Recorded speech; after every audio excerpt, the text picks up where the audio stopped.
So what'd you think of my book? Oh, yeah, I liked it, but it needs more birds. Like that film. The birds? I suppose I could add a bit of a Hitchcockian thriller vibe. Build them up as never-present, morally ambiguous sentry. Watching, waiting, planning. What did you have in mind? You ever seen Birdemic?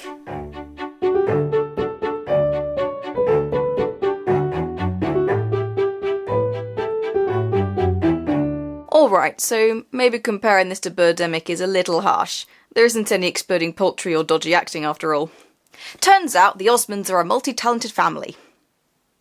No, not those Osmonds. That's more like it. The Ghost Theatre is the second novel by Matt Osman, the bassist for English rock band Suede, and brother of TV personality and novelist Richard Osman. Richard Osman set a pretty high standard in terms of creative writing with his Thursday Murder Club series. Has Matt met the same expectation?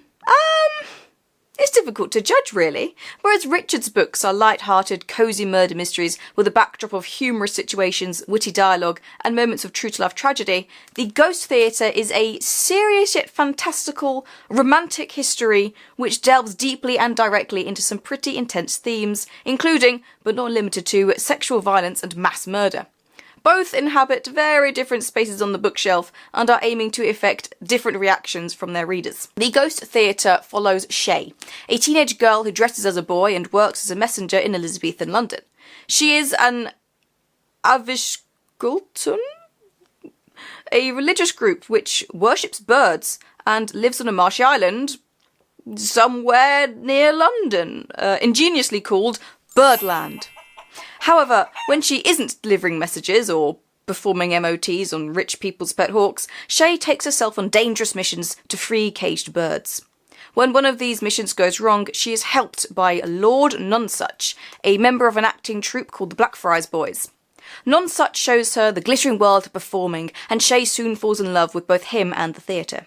Frustrated by the limitations of Elizabethan theatre, Nonsuch, Shay and a few other members of the troupe start their own theatre, an underground affair with no set premises and no set script called the Ghost Theatre, where they perform experimental, improvised pieces in whatever street or building they can find. Avishgultons are famed for their ability to prophesy using tarot cards, murmurations and singing. Shay's abilities are discovered by London, and when she reads for the Queen, she is launched into stardom. But fame doesn't come without its dangers, and soon everyone wants a piece of the bird girl who can sing the future. It was actually pretty difficult writing a summary for this book, because lots of stuff happens, but there isn't really much plot until the end. So let's get into it. Firstly, this book cover is gorgeous and beautifully designed. I mean, look how nice it is, with this lovely deep sapphire blue and the golden sunburst in the middle, like a technical drawing or a ring from an armillary sphere, and there's a little birdie and all these little golden bits around the edge. They look like little stars when you're close to like little flecks, like blood bits, all golden, pretty, and I love this front cover. The fantastical elements were pretty cool. I liked the culture of the Avishgultons, or at least what was shown of it, and some of the descriptions of the theatre, particularly some of the special effects. There were times throughout where it felt like Osman really lost himself in his writing, playing with the language to create some very fresh and evocative similes and turns of phrase. Also, some nice bird imagery throughout. I liked the use of the theatre and some of the descriptions of that world. I think Osman did a very good job in showing us why the theatre drew Shay in so much, and how the flamboyance and the glamour informs Nonsuch's character. However, this element did undermine the dark side of the theatre, which is odd when it's such a key theme. The Blackfriars Boys were a real group of young lads who were essentially press-ganged into the theatre, and this book doesn't shy away from the cruelty they were subjected to, and yet this double-sided nature of the theatre didn't really come across somehow, which is a shame. The last third was quite successful in keeping my attention and drawing me into the story. Unfortunately, the first 2/3 and the last few pages were not so successful. And just that front cover, man. It's so pretty. Writing style on the whole is quite messy. While some of the descriptions are very nice, other imagery is sadly overwritten and too abstract to really mean anything. I also don't think Osman is very good at writing action, and not just action scenes, which are very tricky to pull off anyway, but just generic action, like people doing normal things, is written in this really weird, unclear way, and I honestly struggled to follow a lot of it. I also did think there were some pretty good similes and metaphors. They weren't utilised as well as they could have been. There were a few that could have been extended or built on, but instead they often got mixed up or confused and even contradicted at times. The description of the characters wasn't great. I still don't really get what Shay looks like. One page she has long hair, but on the next she has like a stubbly head. Like, they shaved some of their hair for their fancy bird tattoos, these Everskultons.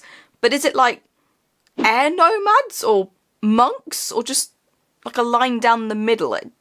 I couldn't really get any grip on what I was supposed to be imagining. The way scenes are put together is a bit odd. It felt like the author had a bunch of scenes he really wanted to write, so he wrote them, but then didn't pay too much attention to the order or anything in between. There was no flow and no real sense of cause and effect. It was just really clumsy, and time passes really weirdly throughout as well. He also apparently doesn't know how paragraphs work. For a historical novel, it doesn't feel very historically accurate. Obviously, I get this is alternative history. There weren't really Everskultons running around in 1601. There wasn't really a magical circus wandering around in the countryside, and as far as I'm aware, Elizabeth I didn't try to murder a bunch of theatre-goers by trapping them in Southwark and setting a secret army of ninjas on them. People are, on the whole, smart enough to see which parts of alternative history have been added on purpose and how these changes might inform other differences.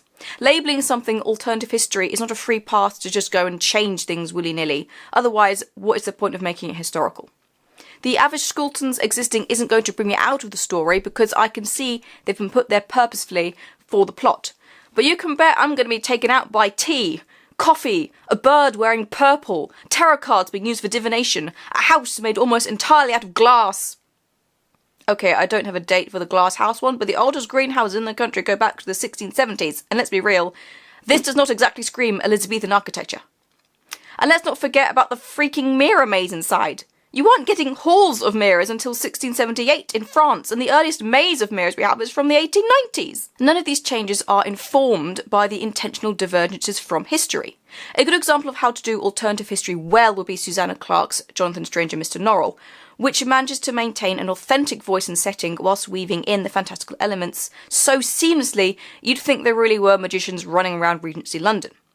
This does not feel like Elizabethan London reimagined, but under-researched, and those little things undermine the reader's trust in the author to know what they're talking about.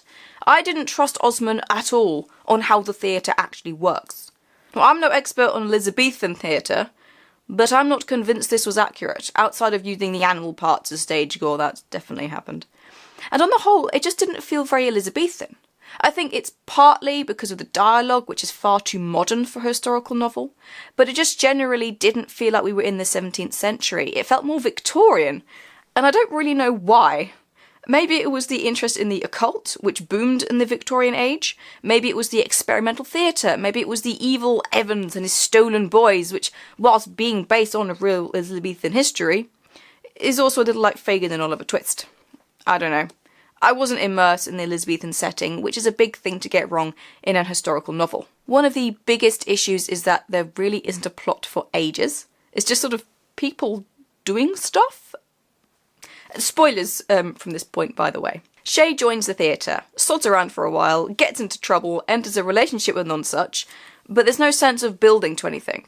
They then leave London, perform on the road, go to a circus, which didn't really take off until the 18th century. There's even a mermaid exhibit, which just screams P.T. Barnum circa 19th century. I think I've worked out why this feels so Victorian. It isn't until they leave the circus, only for Shay to be kidnapped by the circus, that some semblance of a plot really comes into effect. 200 pages in. Finally, Shay has a goal, and we have something to focus on. Shay wants to escape, but can't, and is forced to perform her prophesying act. She tries to send signals to rally people in the audience to her cause, to instill fear in her captors, to make them believe she can control an army of birds that'll eat their eyes. She finally escapes with the help of Trestle, one of the Blackfriars boys, goes to London, gives the Queen a confusing prophecy, and then has to stop the Queen's evil plan to murder a bunch of random theatre-goers by trapping them in Southwark and sicking her army of ninjas on them, dressed all in black, with soft shoes and blindfolds.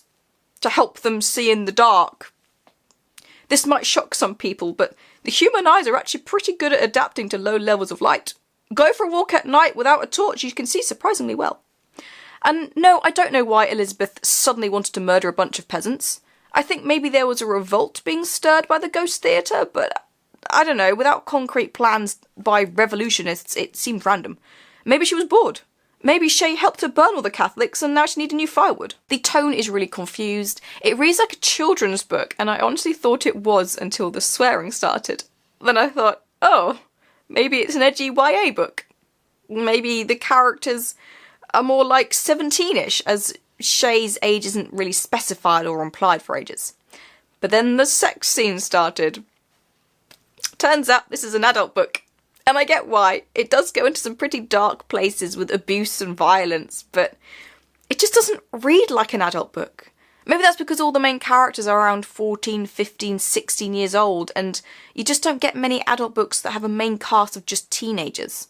So the book had this really strange, jarring tone, which left me constantly feeling a little on edge. It was really odd. The romance between Nonsuch and Shay is kind of strange. At first, I shipped them. They were cute. They got on well as friends, and clearly both saw a kindred spirit in the other, but then it changed to romance so suddenly. They free all these birds from a cockfighting ring, run back to the theatre, and Nonsuch kisses Shay more fiercely than he had before, which is weird because I don't remember them kissing before, and then impromptu sex scene. Yay! And then it honestly doesn't feel like romance. It feels like best friends with benefits set up, which maybe is the point? Fine. But was it really necessary to give us so much detail about how these teenagers are getting it on, how they sneak into houses and the positions they're in, and how he moves her into certain positions, and I don't want to know. I think it was meant to show how Nonsuch cares more for drama and performance than anything else, but it just didn't really work. Why? Because Nonsuch's character is not very consistent. He's a pretty decent bloke for most of it. No angel, but at heart he's good. He's supportive of Shay, he wants to understand her world. When she starts performing with the Ghost Theatre, he genuinely is pleased about her victories. But then in a shock twist, Trussell reveals that when Shay was kidnapped by the circus, it was actually Nonsuch who sold her. He betrayed her for some money and how to make Greek fire.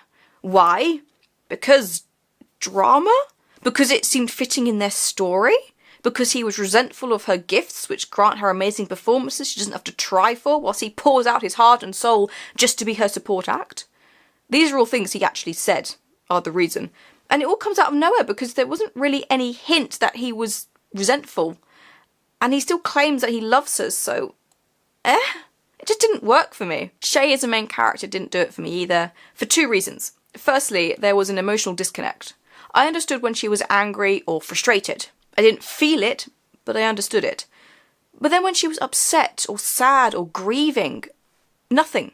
Her dad dies, no emotion. Her bird dies, no emotion. She believes Nonsuch is dead, no emotion. These should be emotional gut punches, and she just breezes through them like, then this happened, sucks, I guess. And secondly, she's just too special, which is maybe a weird thing to say, but like she's the only one of the Everskultons that can read the murmurations or something. I don't really get that. But she doesn't want to do that. She wants to work in a smelly theatre. She can also read tarot cards accurately, which... Yes, I know. But she has these special tattoos and can sing herself into making prophecies that she can't remember, but it's so amazing, and even though she's never performed before, everything she does is so fabulous and people are just obsessed with her, and that all makes her special. But what makes her real? What makes her human? What makes her identifiable? Without the emotional connection, there is nothing that draws me to her or makes me care. And yeah, the tattoos and that aren't specific to her, but to the Everskultons as a whole. But the Everskultons barely feature in this, and the ones that do feature don't really do anything. So within the cast of characters, she's the only one that can do this cool stuff. And yeah, there isn't enough of the Everskultons. I'd like more about them and their culture, please. What do their tattoos mean? What about the young fledgling that's taking over Shay's role? What's the point of adding this fantastical element only to do nothing with it? We don't really see Birdland for a while, at least not until after Shay is awed by the theatre, which was a strange decision. You can't really show the glittering new world that is so different from the current boring world without showing the reader the current boring world first. It would be like Harry Potter opening with him going to Hogwarts, and we don't see the Muggle world until he comes home for the summer. It doesn't work. And now for some random stuff that annoyed me. The Queen is in this, but in the body of the narration, she is introduced as just Elizabeth. I don't know, it was just weird. What was the point of the whole Shay dresses as a boy and people don't know what gender she is? It doesn't really add anything, and it just felt like a pointless detail. If you're going to put something like this in, then use it. Shay says she's never heard none such sing before, but talks about his songs often enough, and the Ghost Theatre relies on incorporating singing to be legal, so it seems strange she's not heard him. Again, a strange, pointless detail. The whole saving the birds from the cockfighting ring is a disaster and doesn't bear close scrutiny. For those interested, here's a diagram. Shay tries to return to Birdland shortly after the cockfighting incident, but can't because Gilmore, who owns the ring, will search for her there. But then the Queen gets Gilmore off her back, so why doesn't Shay return to Birdland then? John Dee is in this! Hooray! He gets shafted with one scene and never shows up again. Yay! Shay gets upset when people eat goose or swan or kill peacocks and that because birds are gods and gods are birds and all that. But she doesn't bat an eye when chickens are eaten or pigeons are killed? Is Shay a bird racist? At the end, Shay is leading a group of boys and probably men out of Southwark. But blast! A door rusted shut blocks their way, so Shay has to shoulder it open. Eh? Why not use one of the stronger men? It'll be quicker. Fleeing for your lives is not the time for forced feminism. Her pet hawk starts glowing. Why? For the climax, Shay and her friends need to lower the drawbridge of Old London Bridge, that's a good sentence, herd a bunch of people across, and then lift the bridge again, all without a bunch of ruthless archers noticing. So Shay distracts them by singing. Huh? I'm also not totally convinced the drawbridge worked in 1601, but hey-ho. The line, her hands on his bony buttocks, has the energy of this. The ogre's butt. The Aviscoultons are also called flappers, which I suppose was supposed to be like a derogatory term, but all I could think of was the 1920s dancers, and it kept yanking me out the story. It actually took a few mentions of it to realise that they weren't actually talking about the dancers, which probably didn't help with the immersion issue. What is it with Matt Osman and his characters constantly sweating? I really wanted to like this book. I should have liked this book. A fantastical novel with romance and magic and the theatre. But it just had too many issues for me. I really struggled to get through this, and every time I put it down, it was a real effort to pick it up again. Would I recommend it? Look, it wasn't for me, but a lot of people do speak very highly of it, so I think if you like soft, and I mean soft fantasy and historical novels, that it might be worth a go. Maybe you'll see something in this that I sadly didn't. But I will warn you, this book does go into some pretty nasty stuff, including abuse, sexual violence towards teenagers and children, and animal death and cruelty. You have been warned. Warned? Warned. I'll leave that in. I'm not changing it. I'm doing it again. So yeah, that's all for now. See you next time. Bye-bye.